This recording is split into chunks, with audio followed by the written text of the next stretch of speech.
Welcome to MH Max channel. 10ஆம் வகுப்பு 3வது சாப்டர் பயிற்சி 3.1ல 5வது சம் தான் பார்க்க போறோம். क्वेश्चन நம்பர் பாருங்க. 5, 10 மற்றும் 20 ரூபாய் நோட்டுகளின் மொத்த மதிப்பு 105. 5 ரூபாய், 10 ரூபாய், 20 ரூபாய் இருக்கு. அந்த நோட்டை எண்ணணும் நமக்கு எவ்வளவு வருதா? 105 ரூபாய். மற்றும் மொத்த நோட்டுகளின் எண்ணிக்கை. மொத்தம் எத்தனை நோட்டு கையில் வச்சிருக்கோம் அப்படின்னா 12 நோட்டு வச்சிருக்கோம். முதல் 2 வகை நோட்டுகளின் எண்ணிக்கை இடமாற்றம். முதல் 2 நோட்டுகளின் எண்ணிக்கையை தான் நம்ம என்ன பண்ணுறோம்? இடமாற்றுறோம். சரிங்களா? எண்ணிக்கையை இடமாற்றம் செய்தால் முந்தைய மதிப்பை விட 20 அதிகமாகிறது. எண்ணிக்கையை தான் மாத்திரம் இடமாற்றம் செய்தால் முந்தைய மதிப்பை விட என்ன ஆகுது? 20 அதிகமாகிறது எனில் எத்தனை 5, 10 மற்றும் 20 ரூபாய் நோட்டுகள் உள்ளன அப்படின்னு கேட்குறாங்க. சரிங்களா? பாருங்க, 5 ரூபாய் நோட்டை வந்து எக்ஸ்ன்னு வச்சுக்கிறோம், 10 ரூபாய் நோட்டை ஒய்ன்னு வச்சுக்கிறோம், 20 ரூபாய் நோட்டை வந்து இசட் அப்படின்னு வச்சுக்கிறோம். மொத்தம் எத்தனை நோட்டு இருக்கான்? 12 நோட்டு. அப்படின்னா 5 ரூபா, 10 ரூபா, 20 ரூபா, மொத்தம் எத்தனை நோட்டு? 12 நோட்டு. இது நம்ம என்ன வச்சுக்கிறோம்? சமன்பாடு 1. இப்போ 5 ரூபா நோட்டு 5x 10y, அடுத்தது 20 ரூபா நோட்டு ஈக்குவல் டு எத்தனை ரூபாய்க்கா? 105. 5 ரூபா, 10 ரூபா, 20 ரூபா நோட்டோட எண்ணிக்கையெல்லாம் கூட்டினோம்னா 5 ரூபா மதிப்புகளை கூட்டினா நம்மளுக்கு எத்தனை ரூபா? 105 ரூபா. ஓகேங்களா? அதுக்கப்புறம் இந்த எண்ணிக்கையை நம்ம என்ன பண்ணுறோம்? இடமாற்றம் செய்கிறோம். எண்ணிக்கையை தான் இடமாற்றம் செய்கிறோம். சரிங்களா? 10 ரூபா நோட்டையும் 5 ரூபா நோட்டையும் எண்ணிக்கையை இடமாற்றம் செய்கிறோம். அப்புறம் என்ன வரும்? 10x + 5y + 20z. ஃபஸ்ட்டையும் ரெண்டையும் இடமாற்றம் செய்யும் பொழுது 20 வந்து அதிகம், இதனோட 20 அதிகமாகுதுன்னா 125. இது சமன்பாடு 3ன்னு வச்சுக்கிறோம். ஓகேங்களா? இப்போ சமன்பாடு 1, 2 எடுத்துகிட்டு ஃபஸ்ட்டு எக்ஸ் எது வேணால் கேன்சல் பண்ணிக்கலாம். எக்ஸ் வந்து ஈஸியாக இருக்கும், ஏன்னா 5ஆல் பெருக்கிறது.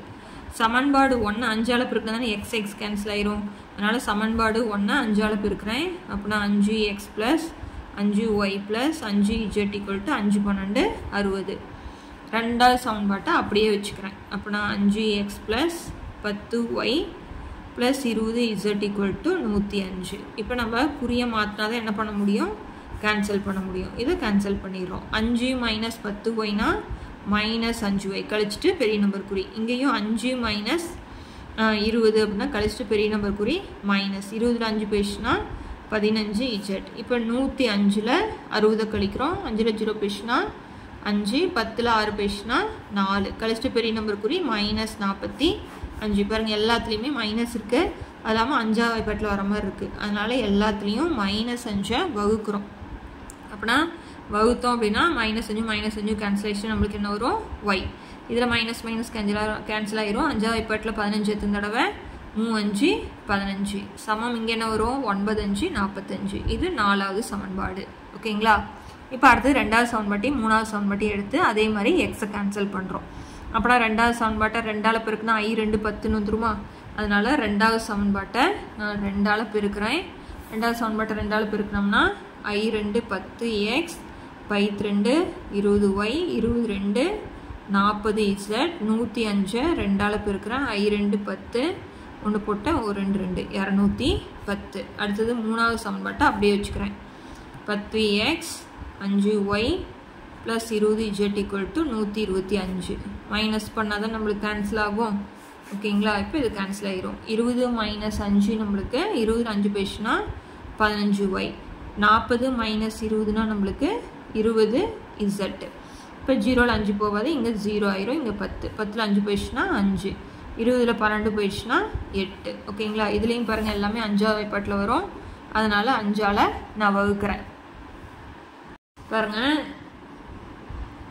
இதை வந்து நான் 5ஆல் வகுக்கிறேன். 5ஆல் வகுக்கும்போது 3 5 15. 5ஆம் வாய்ப்பாட்டில் 15 3 தடவை. அடுத்து 20 வந்து 4 தடவை. 85 வந்து 17 தடவை. ஓகேங்களா? இது வந்து நம்ம என்னது? 5வது சமன்பாடு.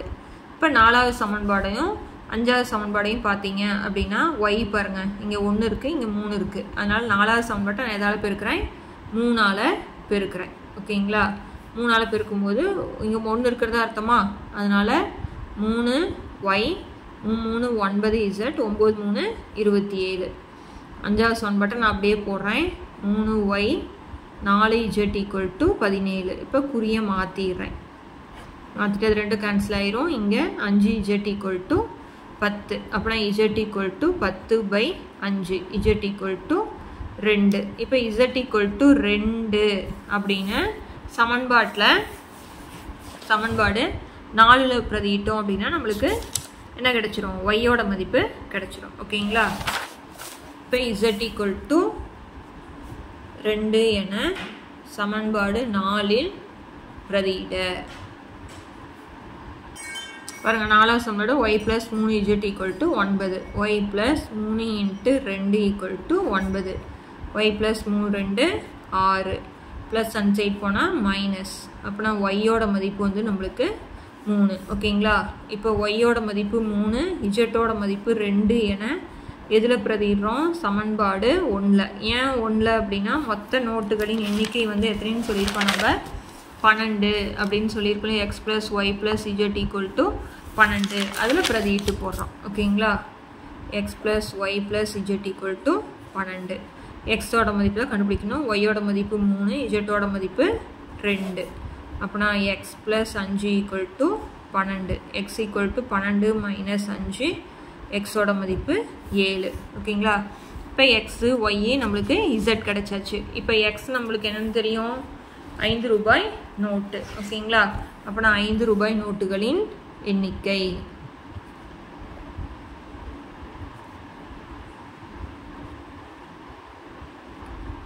ரூபாய் நோட்டுகளின் எண்ணிக்கை எக்ஸ் தான் நம்மளுக்கு. அப்படின்னா எத்தனை?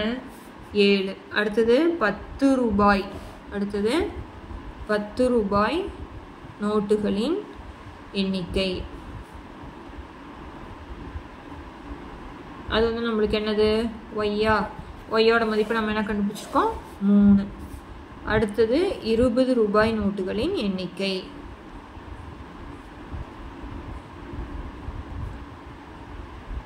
20 ரூபாய் நோட்டுகளின் எண்ணிக்கை. அது வந்து என்னது? இசட். இசட்டோட மதிப்பு நம்மளுக்கு 2. ஓகேங்களா? அப்படின்னா 5 ரூபாய் 7, 10 ரூபா 3, 20 ரூபா வந்து 2 இருக்கும். அப்போ தான் கூட்டினீங்கன்னா அப்புறம் 7 3 10 12 நோட்டு வந்துருச்சு. ஓகேங்களா? ஸோ அவ்வளோதான். ஒரு தடவைக்கு 2 தடவை பார்த்தீங்கன்னா நல்லா ஈஸியாக புரியும். இந்த சம்மோட இந்த பயிற்சி முடிஞ்சது. அடுத்தடுத்த பயிற்சி பார்க்கணும். சேனலை சப்ஸ்கிரைப் பண்ணிக்கோங்க. தேங்க்யூ.